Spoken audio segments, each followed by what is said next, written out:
আলোচনা করবেন আমাদের মানবিক পুলিশ ভাই আকরাম হোসেন ভাইকে সংক্ষিপ্তভাবে।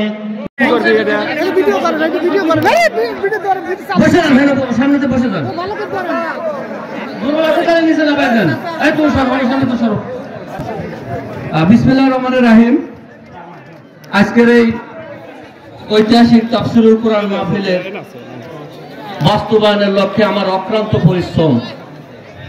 হামজা ভাই লিখে আমি কিন্তু মাহফিল যাত্রা শুরু করছি। আজকের এই তাফসীরুল কুরআন মাহফিল হামজা ভাই নিয়ে 3 বার, আর বাকি হলো 4 বার, এই যে 7 বার প্রতিনিয়ত হামজা ভাই চলে যাওয়ার পর মাঝখানে আমি 3 বার মাহফিল করছিলাম। তো ঘটনা হয়েছে যে আসলে এত কষ্ট, ত্যাগ, অর্থ ব্যয় করতে হয়, এটা আপনাদের বোঝাতে পারবো না। হামজা ভাই আমার খুব সুপরিচিত এবং খুব রিলেটিভ, তারপরেও দেখেন একটা ডেটের জন্য কি পরিমাণ আমাকে কষ্ট করতে হয়েছে।